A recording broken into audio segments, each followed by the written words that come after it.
शादी करने के लिए तो हलाला होना बहुत ज़रूरी था। तो कैसे हुआ फिर हलाला? मैं आपको क्या बताऊं कैसे हुआ। एक ऐसे का इस शख्स के साथ, जो शख्स भी नहीं औरत भी नहीं, उसके साथ मेरा हलाला हुआ। अस्सलाम वालेकुम नाज़रीन, आपका मेज़बान रहमान चौधरी आप लोगों की खिदमत में हाजिर है और आज एक मरतबा फिर मौजूद हैं हव्वा की बेटी के साथ। और आज एक ऐसी कहानी जो शायद ही तारीख़ में आज तक आपने ना सुनी हो। मेरे साथ मौजूद हैं 28 साला सारा। अपनी जवानी में, अपने शबाब में ये किसी से कम नहीं थी, लेकिन शायद नसीब इनके साथ नहीं थे। और आज एक मरतबा शादी होने के बाद दूसरी मरतबा उसी मर्द के साथ शादी किस तरीके से हुई और इन्होंने हलाला किसके साथ किया, रूह कांप उठेगी आज की ये कहानी सुनने के बाद। सारा ये बताइए, माशाल्लाह आप खूबसूरत भी हैं, अभी भी ऐसे ही हैं। जिस वक्त आपकी शादी हुई होगी उस वक्त आप क्या दिखती होंगी? मैं बहुत खूबसूरत थी, बहुत ज़्यादा खूबसूरत थी।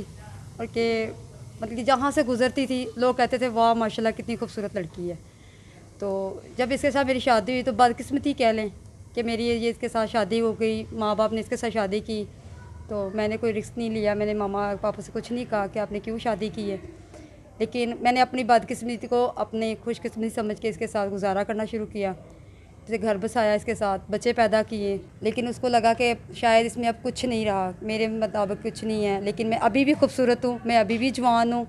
लेकिन उसे फील हुआ कि मेरे साथ ये इसका गुजारा नहीं हो सकता, तो वो मुझे छोड़ के चला इसका गया। क्या था, मतलब कि कोई दूसरी औरतों में इंटरेस्ट लेता था? जिस तरीके से आप बता रही हैं माशाल्लाह खूबसूरत भी थी, दिखने में भी ऐसी, जहाँ से गुजरती थी लोग आपको देखते थे। तो एक मर्द को और क्या चाहिए होता है? क्या इसमें आप में ऐसी कमियां कोताहियां थीं कि जो उसकी चीज़ें पूरी नहीं हो पा रही थी? लेकिन उसे फील होता था कि मेरे साथ शायद वो मेरे मुताबिक ही नहीं ये रही है, इसने बच्चे पैदा कर लिए हैं तो अब मेरे लायक नहीं है। लेकिन अल्हम्दुलिल्लाह मैं आज भी खूबसूरत हूँ, मैं आज भी जवान हूँ, मेरी मजबूत भी हैं? मजबूत भी हूँ और हिम्मत वाली भी हूँ अच्छा। अपना। अच्छा, ये बताएं कि बच्चों को किस तरीके से अब वो छोड़कर चला गया, 5 साल से कैसे ज़िंदगी गुजार रही हैं? मैं 5 साल से लोगों के घर में काम कर रही हूँ, लोगों के टपड़ियाँ लगानियाँ, बर्तन धोने, कपड़े धोना, मतलब जो लोगों ने कहना ना, मैंने अपने बच्चों का पेट पाला ला कर। तो जैसे भी गुजारा किया मैंने, किराए भी, बिल भी और बच्चों को खाना भी खिलाया। अच्छा, ये बताएं मेरे नाज़रीन को कि लोगों के घरों में आप काम करती हैं, वहाँ के जो लोग हैं उनका रवैया कैसा है? कहते हैं कि घरों में काम करने वाली औरतों को जो वहाँ के मर्द होते हैं छोड़ते नहीं हैं, इसमें कोई हकीकत है? जी बिल्कुल है, खूबसूरत लड़की हो, जवान हो, तो किसका दिल नहीं बेईमान होता है, सबका दिल बेईमान होता है। जब मैं काम पे जाती हूँ अक्सर भाई उन्हीं घर होते हैं तो गंदी गंदी निगाहों से देखते हैं और बाजियों को कहते हैं आप रूम में जाओ, आप किचन में जाओ, मेरे लिए ये बना के लेके आओ, ये करो। तो बाद में वो जब आगे पीछे होती हैं तो छेड़छाड़ी करना शुरू कर देते हैं। तो जब उनके कहने को कहते हैं कि नहीं भाई आप क्या कर रहे हैं, क्यों छेड़ रहे हैं, आप तो मेरे भाई हैं, आप तो बाजी के हैं, तो अचानक से कहेंगे ये हमारे पैसे निकल गए हैं, हमारी चोरी हो गई है, इसको निकालो यहाँ से, ये करो। तो तब तक मैं नया काम ढूंढती हूँ, घर से निकाल देते हैं। तो जब नया काम ढूंढती हूँ तब तक मेरे ऊपर कर्जा चढ़ जाता है, मेरे बच्चे भूखे सो जाते हैं। तो मैं बहुत मुश्किल से गुजारा करती हूँ अपना।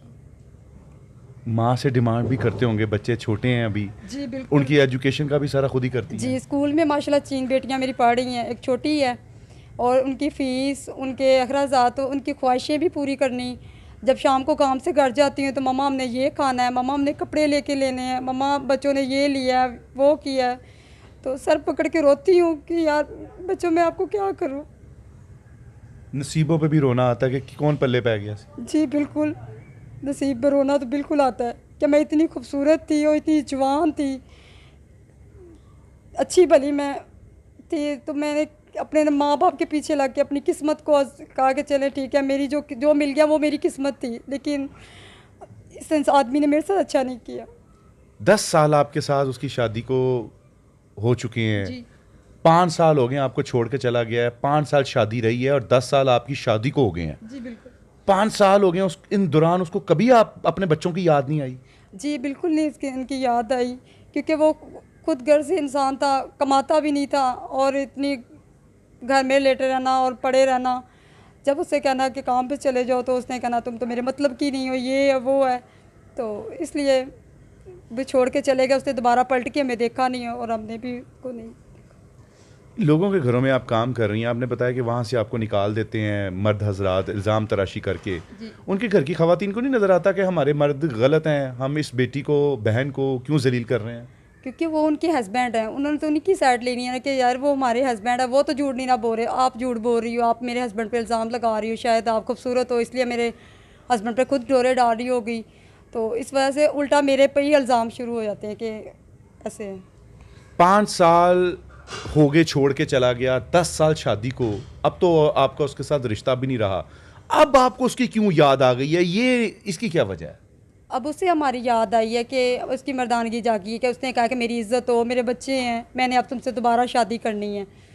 तो शादी करने के लिए तो हलाला होना बहुत ज़रूरी था। तो कैसे हुआ फिर हलाला? मैं आपको क्या बताऊं कैसे हुआ।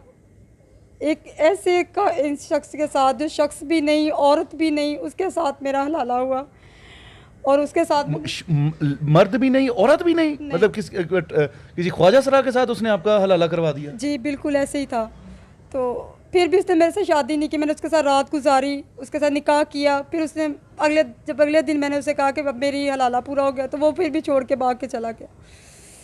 ख्वाजा सरा के साथ वो इतना बड़ा जुल्म करके चला गया आपके साथ? जी बिल्कुल। वो फिर भी उसने मेरे साथ निकाह नहीं किया, शादी नहीं की, फिर भी जिम्मेदारी को अपना नहीं अपनाया, वो चले गए। तो उस किसी से पूछा था उसने कि ख्वाजा सरा के साथ हलाला हो सकता है कि नहीं हो सकता, कि बस आपने फिर उसकी बात को यकीन कर मैंने लिया? उसी की बात को माना, क्योंकि वो बच्चों का बाप था, तो मैंने उसी बात को अहमियत दी। मैंने कहा शायद अब सुधर गया तो अब ये मेरे साथ दोबारा से घर बसाना चाहता है। तो वो ख्वाजा सरा को किस तरीके से उसने मनाया, कोई आपको पता चला इसके बारे में? कोई पैसे वगैरह दिए, कैसे मना लिया उसने एक लड़की के साथ शादी करने के लिए? ये तो नहीं मुझे पता, लेकिन मुझे इतना कहा गया कि ये इसके साथ तुम्हें हलाला करो और हम सुबह निकाह करेंगे।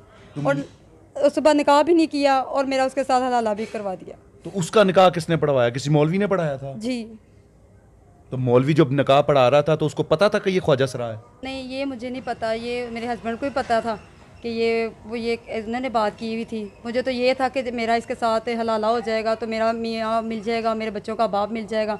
बस मैंने तो ये देखा था कि मेरा घर दोबारा से बस जाएगा। इतना जुल्म तशद्दुद आपको करके चला गया, रास्ते में छोड़ के चला गया, फिर भी आप उसकी तरफ वापस चली गई, इसकी क्या वजह थी? वो मेरे बच्चों का बाप था, तो मेरे पास और कोई रास्ता भी नहीं था, क्योंकि मैं घरों के लोगों में काम करती थी, वो भी एक तरीके से नहीं अच्छी तरह हो रहा था, तो कर्जा भी बहुत सर पे था।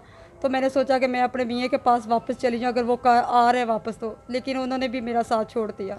जिस वक्त उसने आपको खुद आपका हलाला करवाया, आपने रात भी गुजारी वहीं, तो अगले दिन वो कहाँ चला गया फिर? ये मुझे नहीं पता कि वो कहाँ गया कहाँ नहीं गया, क्योंकि उसने मुझे बताया भी नहीं, क्योंकि मैंने तो उनके साथ एक रात गुजारी, हलाला के पूरा किया, और सुबह मुझे नहीं पता चला कि वो कहाँ गया। ख्वाजा सरा के साथ तलाक हो गई थी? जी हो गई थी, तो तलाक लेके मैं उनके पास गई थी कि मैं अब दोबारा इनसे निकाह करती हूँ, लेकिन पता चला कि वो पता नहीं कहाँ चले गए। मेरी बहन, बड़ी अफसोस और बड़ी अजीब सी बात है, ज़िंदगी में मैंने पहले कभी ऐसी बात सुनी नहीं है। मुझे ये बताइए कि आपने उस वक्त से लेकर अभी आपकी शादी को, यानी कि दोबारा तलाक हुए उस ख्वाजा सरा से कितना अरसा हो गया? मेरी उनसे तलाक हुई को 6 माह हो गए हैं। उस 6 माह के दौरान किसी मुफ्ती से, किसी आलिम दीन से आपने इसके बारे में बात की है कि ये आपका हलाला उसके साथ जायज़ था, तलाक उसके साथ जायज़ थी, कि एक और अजाब आपने अपने सर पे झेल लिया? मैंने पूछा था किसी से, लेकिन मैंने अपने सिर पर गुनाह भी लिया कि मैंने मौलवी से पूछा, उसने कहा इसके साथ तो ना हलाला था और ना निकाह था। मैंने ये भी जुल्म अपने पे किया, अपने पे गुनाह मतलब कि किया, बच्चों पर भी अपने पर भी। लेकिन मेरे पास बाद में इतना टाइम नहीं था कि मैं पूछती किसी से, मेरे ऊपर कर्जा बहुत था। मेरे बच्चों ने रात को रोटी भी नहीं खा के सोते थे, और दिन को स्कूल भी उनका छूट गया। अब मेरे ऊपर इतना कर्जा है कि मेरे बच्चे स्कूल भी नहीं जा रहे, और घर का किराया भी इतना ज़्यादा 3-4 माह का हो गया है। और अच्छा सारा, ये बताएं कि अगर इस वक्त पाकिस्तानी अवाम में से सब लोग आपको देख रहे हैं, अगर कोई आपसे शादी करना चाहे और यकीन दिलाए, हम अंदर जिम्मेदारी इस बात की लें, तो क्या आप शादी कर लेंगे? नहीं, अब मैंने निकाह करने का नहीं सोचा, क्योंकि अब मैंने निकाह करना भी नहीं है। मेरे 4 बच्चे हैं, तो मैं चाहती हूँ मैं अपने बच्चों को पालूँ, उनकी अच्छी अखराजात करूँ, और अब मैंने निकाह नहीं करना है। कैसे मदद करे ये पाकिस्तानी अवाम, सब आपको देख रहे हैं, बताइए आपका कर्जा कितना है, किस तरीके से आपके घर की हेल्प हो? 4 बेटियाँ हैं, तो मैं चाहती हूँ कि मुझे कोई घर मिल जाए, रहने के लिए कोई छत मिल जाए, क्योंकि माल मकान अक्सर मुझसे किराया नहीं दिया जाता, क्योंकि बाहर के कोई काम पे नहीं मुझे रखता। जब से ये मेरे मियाँ ने मेरे साथ ऐसे किया है, तो वो आता है, वो घर में जो रोटी बनी होती है वो आके बैठ जाता है कि मुझे भी खाना खिलाओ, तो गंदी गंदी निगाहों से देखता है, नज़रों से, तो फिर मुझसे ये बर्दाश्त नहीं होता। तो ना नहीं, वो मुझसे, इतना बेशर्म है कि आपको कहता है कि मुझे खाना खिलाओ। क्योंकि वो इसलिए कहता है कि उसको पता है कि इसके पास देने के लिए कुछ भी नहीं है, इसके पास ना किराया है ना बिल है, तो वो ब्लैकमेल के ज़रिए मुझे ऐसे खाना मांगता है। तो मेरे बच्चों के लिए जो पड़ा होता है मैं वो भी उठाकर उसको दे देती हूँ कि ये लो आप खा लो, ताकि ये मुझसे किराया ना पूछे। तो उस दरिंदे को तरस नहीं आता जरा भी? नहीं, उसको मेरे ऊपर ज़रा भी तरस नहीं आता। तो अब कर्जा कितना आपके ऊपर? मेरे ऊपर कर्जा ये 3-4 लाख रुपया कर्जा मेरे ऊपर। तो मैं चाहती हूँ कि मेरे बहन भाई मेरा मदद करें और मेरा ये कर्जा मुझसे उतार दें और मुझे एक छत दे दें जिसमें मैं अपनी 4 बेटियाँ लेके बैठ जाऊँ। नाज़रीन, हमारी इस बहन की कहानी आप लोगों के सामने है। इस वक्त ये बहुत मजबूर है और नंबर आप स्क्रीन पर देख सकते हैं। खुदा का वास्ता है, अगर वाकई आप इसकी मदद करना चाहते हैं तो इससे रब्ता करें। बिला वजह की वीडियो कॉल्स, मैसेजेस, गलीज़ ज़ुबान, तंग करना, ऐसा कोई हरासमेंट ना कीजिएगा, मदद कीजिएगा। 4 बेटियों की माँ है और इस वक्त वो बिल्कुल जो है वो इस दहाने पे खड़ी है कि अगर किसी ने उसको तंग किया तो सिर्फ इसके पास देने के लिए बद्दुआ ही है। इसकी मदद कीजिए, इसको कोई ऐसी छत ले दें ताकि इसका जो घर का किराया है और मालिक मकान जो दरिंदा सिर्फ इंसान है उससे इसकी जान छूट जाए। और जो ये मेरी बहन से दोबारा गुनाह करवाया गया है, हम उसके लिए दुआ गो हैं कि अल्लाह ताला हमारी बहन के मामलात आसान करे और उस शख्स को भी हिदायत दे जिसने ये काम किया है। मदद कीजिए, स्क्रीन पर नंबर मौजूद है, जायज़ कैश या इजी पैसा करवाइए। अल्लाह